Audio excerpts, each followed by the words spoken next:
Bharati Airtel ಕಂಪನಿಯು February 5, 2026ರಂದು ತನ್ನ 2025-26ನೇ ಹಣಕಾಸು ವರ್ಷದ ಮೂರನೇ ತ್ರೈಮಾಸಿಕ ಅಂದರೆ Q3 ಫಲಿತಾಂಶವನ್ನು ಪ್ರಕಟಿಸಿದೆ. ಈ ಫಲಿತಾಂಶದ ಪ್ರಮುಖ ಮುಖ್ಯಾಂಶಗಳು ಇಲ್ಲಿವೆ. 1. ಆದಾಯ ಮತ್ತು ಲಾಭ ರೆವೆನ್ಯೂ ಆ್ಯಂಡ್ ಪ್ರಾಫಿಟ್. ಒಟ್ಟು ಆದಾಯ. ಕಂಪನಿಯ ಒಟ್ಟು ಆದಾಯವು ಕಳೆದ ವರ್ಷಕ್ಕೆ ಹೋಲಿಸಿದರೆ 19.6% ಹೆಚ್ಚಾಗಿದ್ದು 53,982 ಕೋಟಿ ರುಗಳಿಗೆ ತಲುಪಿದೆ. ನಿವ್ವಳ ಲಾಭ ನೆಟ್ ಪ್ರಾಫಿಟ್. ಏರ್ಟೆಲ್ನ ಒಟ್ಟು ನಿವ್ವಳ ಲಾಭವು 6,631 ಕೋಟಿ ರುಗಳಿಗೆ ಕುಸಿದಿದೆ, ಸುಮಾರು 55% ಕುಸಿತ. ಗಮನಿಸಿ, ಕಳೆದ ವರ್ಷದ ಇದೇ ಅವಧಿಯಲ್ಲಿ ಇಂಡಸ್ ಟವರ್ಸ್ನ ಷೇರು ಮೌಲ್ಯದ ಏರಿಕೆಯಿಂದಾಗಿ ಅನಿರೀಕ್ಷಿತ ಲಾಭ ಜಾಸ್ತಿಯಿತ್ತು, ಹೈ ಬೇಸ್ ಎಫೆಕ್ಟ್. ಹಾಗಾಗಿ ಈ ಬಾರಿ ಲಾಭದ ಅಂಕಿಅಂಶಗಳು ಕಡಿಮೆ ಕಾಣುತ್ತಿದೆ. 2. ARPU. ARPU average revenue per user. Telecom ಕಂಪನಿಗಳಿಗೆ ಬಹಳ ಮುಖ್ಯವಾದ ಪ್ರತಿ ಬಳಕೆದಾರರಿಂದ ಬರುವ ಸರಾಸರಿ ಆದಾಯ ಈ ಬಾರಿ ಗಮನಾರ್ಹವಾಗಿ ಏರಿದೆ.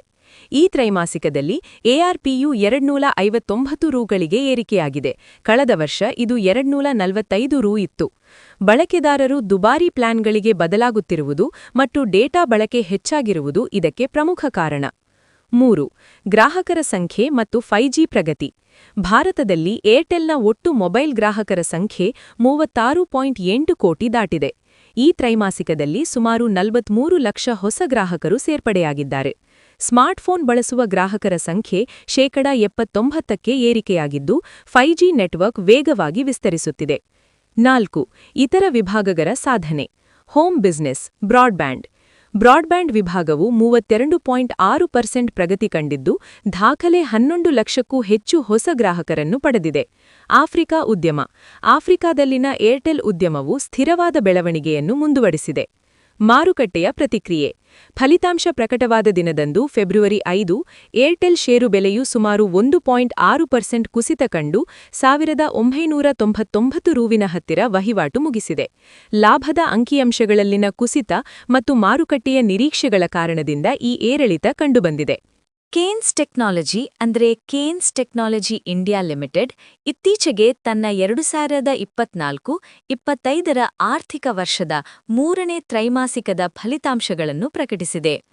ಕಂಪನಿಯು ಈ ಬಾರಿ ಭರ್ಜರಿ ಲಾಭ ಮತ್ತು ವರಮಾನವನ್ನು ದಾಖಲಿಸುವ ಮೂಲಕ ಹೂಡಿಕೆದಾರರ ಗಮನ ಸೆಳೆದಿದೆ. ಇದರ ಸಂಪೂರ್ಣ ವಿವರ ಇಲ್ಲಿದೆ. 1. ಆರ್ಥಿಕ ಮುಖ್ಯಾಂಶಗಳು.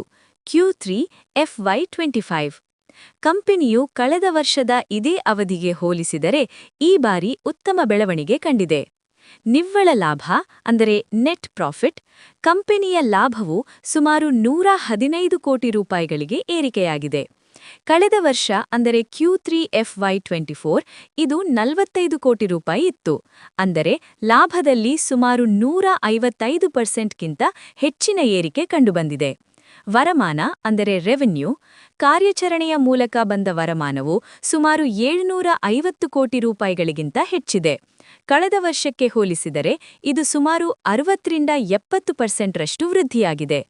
ಇಬಿಐಟಿಡಿಎ ಮಾರ್ಜಿನ್ ಅಂದರೆ ಕಾರ್ಯಾಚರಣೆಯ ಲಾಭದ ಪ್ರಮಾಣವು ಸುಮಾರು 15%ರಷ್ಟಿದ್ದು ಕಂಪನಿಯ ದಕ್ಷತೆಯನ್ನು ಎತ್ತಿ ತೋರಿಸುತ್ತದೆ. 2. ಆರ್ಡರ್ ಬುಕ್ ಮತ್ತು ಭವಿಷ್ಯದ ಯೋಜನೆಗಳು. ಕೇನ್ಸ್ ಟೆಕ್ನಾಲಜಿ ಕೇವಲ ಈ ಫಲಿತಾಂಶದಿಂದ ಮಾತ್ರವಲ್ಲದೆ ತನ್ನಲ್ಲಿರುವ ಬಲಿಷ್ಠವಾದ ಆರ್ಡರ್ಗಳಿಂದಲೂ ಪ್ರಬಲವಾಗಿದೆ. ಬಲಿಷ್ಠ ಆರ್ಡರ್ ಬುಕ್. ಕಂಪನಿಯ ಬಳಿ ಸದ್ಯಕ್ಕೆ ಸುಮಾರು 5,000 ಕೋಟಿಗೂ ಅಧಿಕ ಮೌಲ್ಯದ ಆರ್ಡರ್ಗಳಿವೆ. ಇದು ಮುಂದಿನ ದಿನಗಳಲ್ಲಿ ಕಂಪನಿಯ ವರಮಾನಕ್ಕೆ ಗ್ಯಾರಂಟಿ ನೀಡುತ್ತದೆ. ಸೆಮಿಕಂಡಕ್ಟರ್ ಹೂಡಿಕೆ. ಕಂಪನಿಯು ಸೆಮಿಕಂಡಕ್ಟರ್ ಅಸೆಂಬ್ಲಿ ಮತ್ತು ಟೆಸ್ಟಿಂಗ್ ಘಟಕಕ್ಕಾಗಿ ಗುಜರಾತ್ನಲ್ಲಿ ದೊಡ್ಡ ಮಟ್ಟದ ಹೂಡಿಕೆ ಮಾಡುತ್ತಿದೆ. ಇದು ದೀರ್ಘಕಾಲದ ದೃಷ್ಟಿಯಿಂದ ಅತ್ಯಂತ ಮಹತ್ವದ ಹೆಜ್ಜೆಯಾಗಿದೆ. ವೈವಿಧ್ಯಮಯ ಕ್ಷೇತ್ರಗಳು. ರೈಲ್ವೆ, ಬಾಹ್ಯಾಕಾಶ, ರಕ್ಷಣೆ ಮತ್ತು ಎಲೆಕ್ಟ್ರಾನಿಕ್ ಉತ್ಪಾದನಾ ಸೇವೆಗಳಲ್ಲಿ ಕಂಪನಿಯು ಸಕ್ರಿಯವಾಗಿದೆ. ಹಿಂದೂಸ್ಥಾನ್ ಕಾಪರ್ ಲಿಮಿಟೆಡ್ ಫೆಬ್ರವರಿ 5, 2026ರಂದು ತನ್ನ 2025-26ನೇ ಹಣಕಾಸು ವರ್ಷದ ಮೂರನೇ ತ್ರೈಮಾಸಿಕ ಅಂದರೆ Q3 ಫಲಿತಾಂಶಗಳನ್ನು ಪ್ರಕಟಿಸಿದೆ. ಈ ಬಾರಿಯ ಫಲಿತಾಂಶವು ಹೂಡಿಕೆದಾರರಲ್ಲಿ ಭಾರೀ ಕುತೂಹಲ ಮೂಡಿಸಿದ್ದು ಲಾಭದಲ್ಲಿ ಗಣನೀಯ ಏರಿಕೆ ಕಂಡುಬಂದಿದೆ. ಫಲಿತಾಂಶದ ಪ್ರಮುಖ ಮುಖ್ಯಾಂಶಗಳು ಇಲ್ಲಿವೆ. 1. ನಿವ್ವಳ ಲಾಭದಲ್ಲಿ ಭಾರೀ ಏರಿಕೆ ನೆಟ್ ಪ್ರಾಫಿಟ್.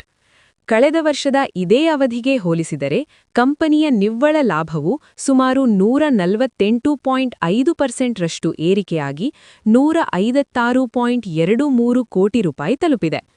ಕಳೆದ ವರ್ಷ ಇದು 62.87 ಕೋಟಿ ಆಗಿತ್ತು. 2. ಆದಾಯದಲ್ಲಿ ವೃದ್ಧಿ ರೆವೆನ್ಯೂ. ಕಂಪನಿಯ ಕಾರ್ಯಾಚರಣೆಯ ಆದಾಯವು ಕಳೆದ ವರ್ಷಕ್ಕಿಂತ 110% ಹೆಚ್ಚಾಗಿದ್ದು $687.34 ಕೋಟಿ ತಲುಪಿದೆ. ತಾಮ್ರದ ಬೆಲೆ ಏರಿಕೆ ಮತ್ತು ಹೆಚ್ಚಿನ ಬೇಡಿಕೆ ಈ ಬೆಳವಣಿಗೆಗೆ ಮುಖ್ಯ ಕಾರಣವಾಗಿದೆ. 3. ಡಿವಿಡೆಂಡ್ ಘೋಷಣೆ ಇಂಟರಿಮ್ ಡಿವಿಡೆಂಡ್. ಕಂಪನಿಯು ತನ್ನ ಷೇರುದಾರರಿಗೆ ಪ್ರತಿ ಷೇರಿಗೆ ₹1 ಅಂದರೆ ಮುಖಬೆಲೆಯ 20% ಮಧ್ಯಂತರ ಲಾಭಾಂಶವನ್ನು ಇಂಟರಿಮ್ ಡಿವಿಡೆಂಡ್ ಘೋಷಿಸಿದೆ. Record date February 13, 2026. ಪಾವತಿ ದಿನಾಂಕ ಮಾರ್ಚ್ 6, 2026 ಒಳಗೆ ಡಿವಿಡೆಂಡ್ ಹಣ ಜಮೆಯಾಗಲಿದೆ. ಇಂಡಿಯನ್ ಆಯಿಲ್ ಕಾರ್ಪೊರೇಷನ್ ಐಒಸಿಎಲ್ ಇಂದು ಫೆಬ್ರವರಿ 5, 2026 ತನ್ನ 2025-26 ಆರ್ಥಿಕ ವರ್ಷದ 3ನೇ ತ್ರೈಮಾಸಿಕದ Q3 ಫಲಿತಾಂಶವನ್ನು ಪ್ರಕಟಿಸಿದ್ದು, ಕಂಪನಿಯ ಲಾಭದಲ್ಲಿ ಭಾರೀ ಏರಿಕೆ ಕಂಡುಬಂದಿದೆ. ಫಲಿತಾಂಶದ ಪ್ರಮುಖ ಮುಖ್ಯಾಂಶಗಳು ಇಲ್ಲಿವೆ. 1. ನಿವ್ವಳ ಲಾಭ ನೆಟ್ ಪ್ರಾಫಿಟ್ ಪ್ರಸ್ತುತ ಲಾಭ. ಈ ತ್ರೈಮಾಸಿಕದಲ್ಲಿ ಕಂಪನಿಯು $12,126 ಕೋಟಿ ನಿವ್ವಳ ಲಾಭವನ್ನು ಗಳಿಸಿದೆ. ಬೆಳವಣಿಗೆ ಕಳೆದ ವರ್ಷದ ಇದೇ ಅವಧಿಗೆ ಹೋಲಿಸಿದರೆ ಲಾಭದಲ್ಲಿ ಸುಮಾರು 322% ಬೃಹತ್ ಏರಿಕೆಯಾಗಿದೆ. ತ್ರೈಮಾಸಿಕ ಬೆಳವಣಿಗೆ ಕಳೆದ ಸೆಪ್ಟೆಂಬರ್ ತ್ರೈಮಾಸಿಕಕ್ಕೆ ಹೋಲಿಸಿದರೆ ಲಾಭವು ಸುಮಾರು 59% ಹೆಚ್ಚಾಗಿದೆ. 2. ಆದಾಯ ಮತ್ತು ಕಾರ್ಯಕ್ಷಮತೆ.